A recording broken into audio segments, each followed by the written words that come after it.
সকালবেলা ভোর ৪টার সময় ঘুম থেকে উঠে নর্দাপাড়া টার্মিনালে গেছি। নর্দাপাড়া টার্মিনালে যেয়ে আমি বাসের চালান কেটেছি, মানে আমি নওগাঁ টিপে যাব।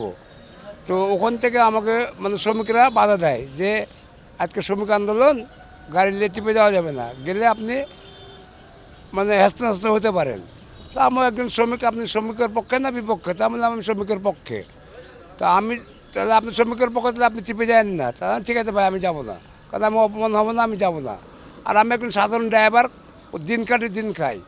আমার গাড়ি যদি একদিন বন্ধ থাকে, তারপর পরের দিন বাড়িতে ভাত নাও উঠতে পারে। তা আমার কাছে কথা হচ্ছে যে শ্রমিক যেটা চাই আমরাও সেটাই চাই।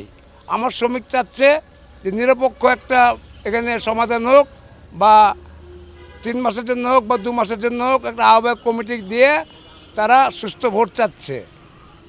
তো আমি চাচ্ছি যে এটাই যেন হয়, বা ভোটের আগে যারা কমিটিতে থাকবে তারা যতগুলো মৃত্যু ভাতা, শিক্ষা ভাতা, কন্যা ভাতা বাকি আছে এটা আগে পরিশোধ করে দিক, পরিশোধ করে দিয়ে ভোট দিক।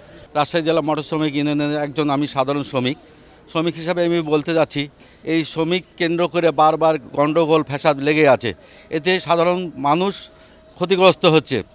আমরা চাই না কোনো সাধারণ শ্রমিক এভাবে বন্ধ হোক। আর এই বন্ধ থাকার কারণে আমরা সাধারণ খেটে খাওয়া মানুষ একদিন খাটি একদিন খাই, আর এটা বন্ধ থাকার যে আমাদের পরিবার বিলুপ্ত হয়ে যাচ্ছে।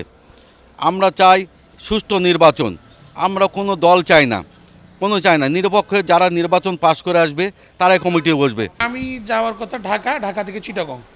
তো ওনারা গতকালকে আমাকে টিকিটটা দিল, এখন বলতেছে হঠাৎ করে গাড়ির টিকিট আজকে ক্যান্সেল হয়ে গেল। তো এই মুহূর্তে আমার শিডিউল চিটাগংয়ে কাজ আছে, আমি ক্ষতিগ্রস্ত। তো এইভাবে হলে আসলে দেশের কি অবস্থা, আসলে এটা দুঃখজনক। সাধারণ মানুষের আসলে অনেক কষ্ট হয় এই বিষয়গুলো। কারণ আমি ইনফরমেশনটা পাওয়াতে আমি কাউন্টারে এসে টিকিটটা চেঞ্জ করার জন্য আসলাম। অনেকজন তো ইনফরমেশনও পাচ্ছে না, ওনাদের অনেক কষ্ট হবে।